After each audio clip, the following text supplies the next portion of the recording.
thank you, everyone. It's really nice to be here, see this full room full of people. I'm here today to present this pet project of mine that's Pac Man from scratch. First, about me, I'm a software engineer at GoCardless. I'm based in London. And okay, so this is not something I usually do at my job, but this is, I think it was a cool thing to show. A bit of history. This was a project actually started long ago. It started in 2017, and it was designed to be a tutorial for the Women Who Go initiative. Back then I was in Brazil. That's my home country, by the way, and the idea was to teach women how to program in Go, and we're kind of looking for a more interesting way to do that instead of like just teaching APIs and CRUDs and etc. Since those audiences usually come from a very, how do I say, low-tech profile, they need some incentives to get engaged. So why not building a game? The game, everybody likes games, right? And so we decided to go that way, and what game would be simple enough? Why not Pac Man? And okay, here we go. So this was a kind of a hackathon project at a previous company that I worked for. And because it was a hackathon and we were also beginners in Go back then, it kind of, the end result, it was a working game, but it was not very idiomatic. And fast forward a couple of years, I decided to submit a talk to GothamGo, and somehow it got accepted, and then I finally, oh my god, I need to do this. So I kind of refactored the whole thing, and the idea is to now have a proper tutorial with idiomatic Go code. It's not 100% idiomatic yet, because the whole concept is to keep it simple. So I've took some liberties in there. So before I start, I promise there's just a couple of slides here. We need to understand two basic concepts. I'm using the terminal as a screen to avoid using graphical libraries, etc. And the terminal works in three different ways. We have like this standard terminal we use. That's it starts by default in what's so-called the cooked mode. The cooked mode, what it does is it kind of pre-processes every keystroke you send, so it's able to respond to special keystrokes like, for instance, backspace, delete, escape, arrow keys, etc. The raw mode, on the other hand, is like it doesn't pre-process anything. It submits every keystroke to the application. And we have this called cbreak mode that's in the middle. It kind of processes some stuff, but some stuff it doesn't.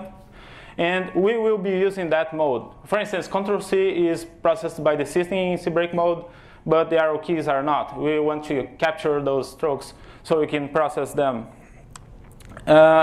We also be needing some terminal magic using ANSI escape sequences.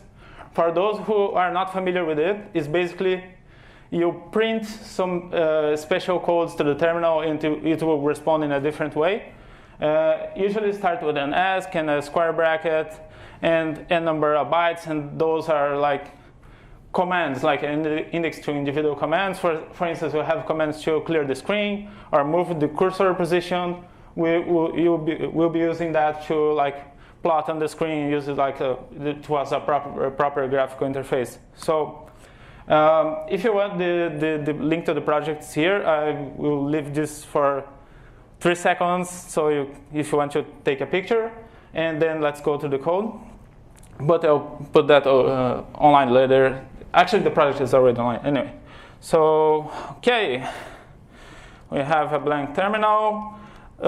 Please keep in mind that this was designed to be a tutorial to run like in over a couple of hours, explaining everything with details. I only have about 20 minutes, so I need to move fast.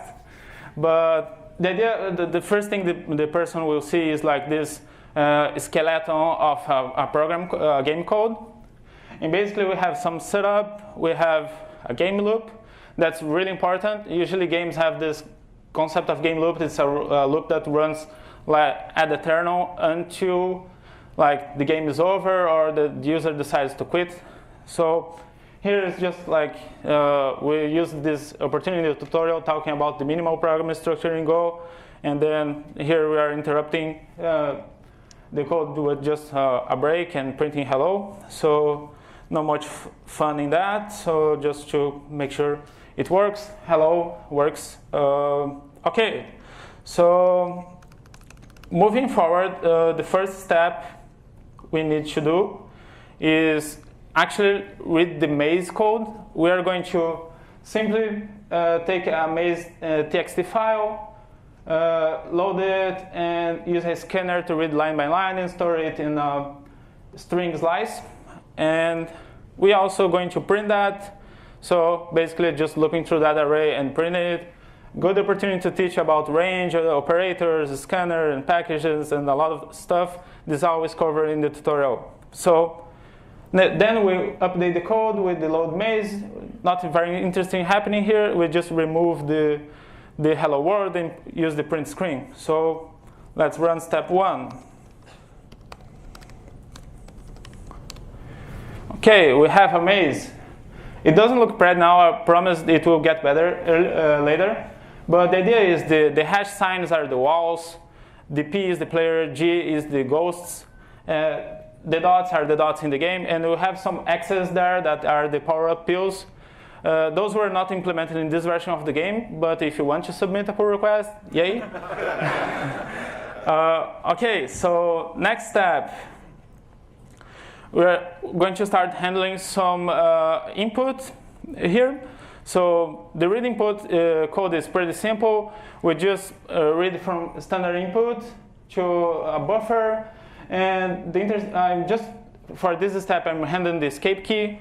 So I'm looking for the count of 1, and if the first character in the buffer is ask. So why I'm reading a buffer of 100 bytes? You may ask. That's because this is a game. And we actually want to discard input. If by any chance we are buffering from the keyboards, like many keystrokes. Imagine that in the game loop at some point in the future, we store like 100 times the left key. You don't want to process that like as a queue. You want to discard that and give like just the latest response of the keyboard. So that's by design. So it's not a mistake. And basically, if we have 100 characters in the buffer, we'll discard those and just process the first. And it's an infinite loop, so it's no harm in that. We also have some code to initialize the cbreak mode here, using the init function. Another good opportunity to tell people about that. We have a cleanup that restores the terminal to a previous state. And we are going to print the screen and adapt the code to use this new input. Okay, and I've also added some magic to clear the screen. These are the two functions. Basically, one is the escape sequence for clearing the screen, and the other is the escape sequence for moving the cursor position. We will be using that a lot, and we will add this clear screen before each print screen, because we are just like, we want to start from 0, print the screen, clear again, print the new state, and so on. So running that, let's go, step 2.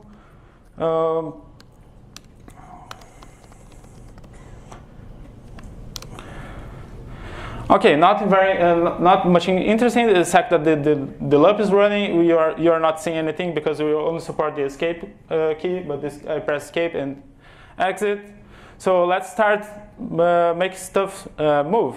So next step, we are adding the player, and this is a basic struct. So we have like a player struct and a player global variable. We are just supporting one player at this moment, and now we need to, when loading the maze, we need to parse it and find the P and create an object with the initial position and keep track of it.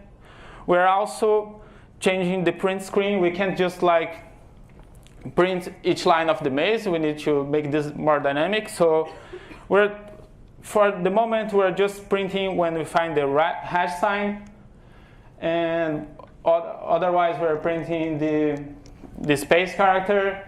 And this is a good opportunity to teach about switch and some constructs. And then after printing the walls, we're just moving the cursor to the player position and printing the P. And this is just like some diagnostic message. Don't worry about that. We also switching the read input.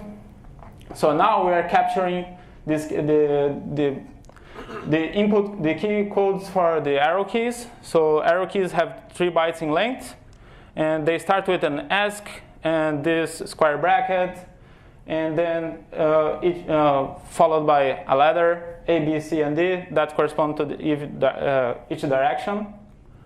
And we also create this make move that basically tests the boundaries for us. It has some interesting properties that, for instance, when you play Pac Man, if you leave the maze from one side of the screen, it appears on the other. So we have tests for that. And also, the idea is it's a very simple algorithm. We try doing the move, and you just check if the new position has a wall. If it does, we just roll back to the previous position. It's very simple. And I know many people are not very fond of this construct, but I'm using named return parameters here, so it's just to show that it's possible. Okay, we have the move player function that basically just does a make a move with the input that's passed to it, and piecing everything together. So we have like we are going to read input. Now we can have 5 states out of this. It's either ask or any of the arrow keys, and we do the make move. And okay, so let's see how this piece together. So step 3, go. So you see the P is moving, and if I leave to one side and go to the other, so okay, it works. And now step 4. Things are getting exciting, right? So we have a player moving. Now we need the ghost. So basically, we're doing almost the same thing. We have a ghost construct, but instead of just having one ghost, we have a slice of pointers to ghost. And these pointers, because we need to update their positions in the slice afterwards.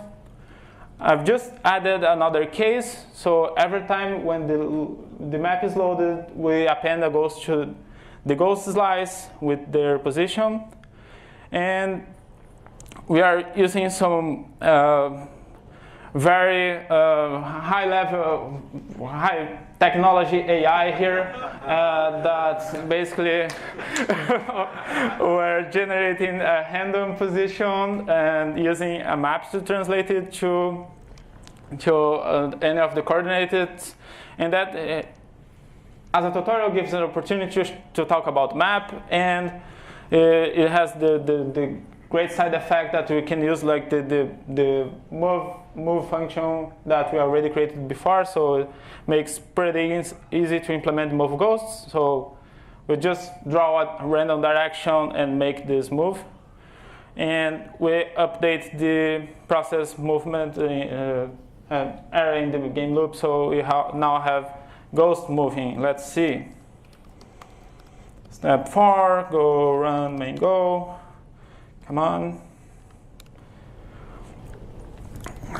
Okay, so now the G's move. Okay, we'll get somewhere. So it's still to make this work as a game, we're missing some stuff. And one of them is the game win and game over conditions. So we need to keep track of basically the original Pac Man, you needed to eat all the dots, so we need to keep track of them. And we also keeping track of the number of lives. For this tutorial, we are keeping the lives at 1, so you die if you hit a ghost. But it will be pretty straightforward to implement several lives, but we want to keep those things simple. So now we have, like, in the print screen, we are adding the dots again with a fall true, just to show that this exists. And also, we have now on the load maze, just a second. we are counting every time a dot appears, we increment the number of the dots in the map. And in the player move function, we are going to add this check to see if the player has moved into a position where there's a dot below him. We'll just like use some slice magic to remove that dot and place a space instead. That way, because strings are immutable, good opportunity to talk about that. And so we add the score and decrement the number of dots.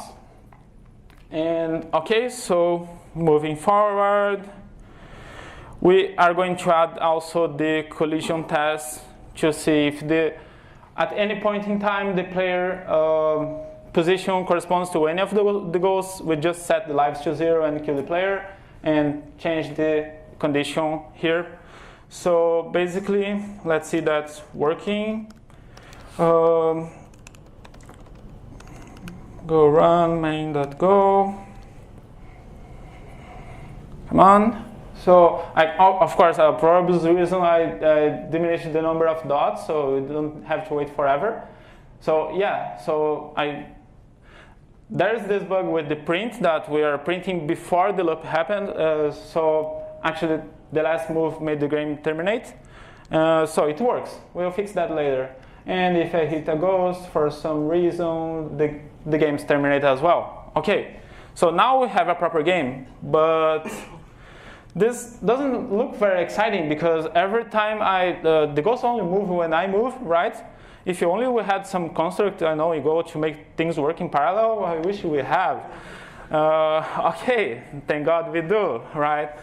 So we are basically going to refactor the input process to make the read async. And that's a pretty standard construct using a Go routine. So we create a channel to handle the input and spawn a Go routine that will do an infinite loop over that input code and then process the input. Okay, and in the game loop, we change that to now we have a select statement with a default clause, so it's not blocking. And we are checking, we moved the check for the ask condition here to terminate the game from inside by changing the lives to 0. So it will, because I couldn't just break here, it will break out of the select. And okay, so and when I have an error inside, if by any chance I just return ask, so we are exiting gracefully. Okay. Other than that, everything is like basically the same. And oh yes, because before we are counting on the wait for input to make things like process the next iteration. Now we don't have that constraint, so we are introducing a delay here. So this game will run at a wonderful 5 frames per second. Alright, at least it's 4K. But okay, step 6, go run main.go. And let's see. Yay, we have movements. So it's async, we have game end condition. Okay, it works.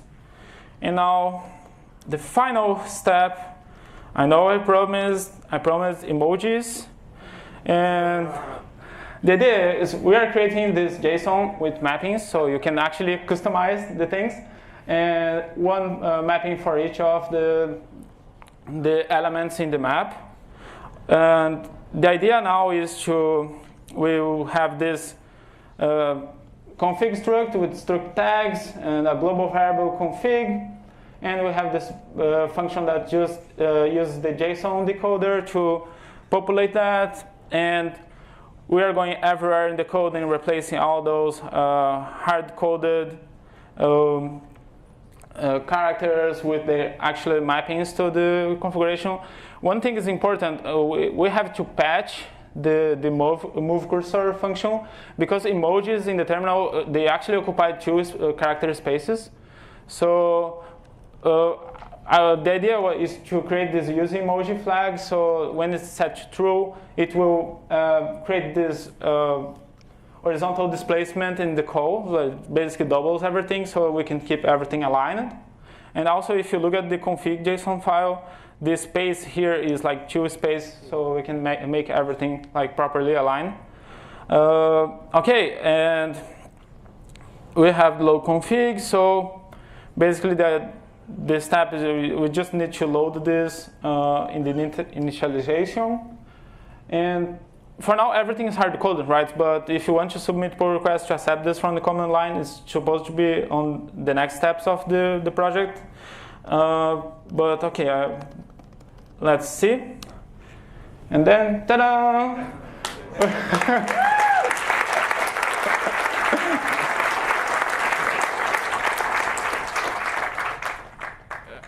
Okay, they kill me. Okay, so there I just add that scene, so you have like a skull there. Okay, so that's basically it, the project. So if you want to contribute, and this is like I love the opening keynote about how diversity is important. We need to like teach Go to sometimes like vulnerable communities. I think this is a very interesting project to run a workshop. Maybe I think this was really fast, but doing this in a couple of hours, maybe teaching the concepts with tranquility, that will probably make learning Go very interesting. And that's it from me. Thank you very much.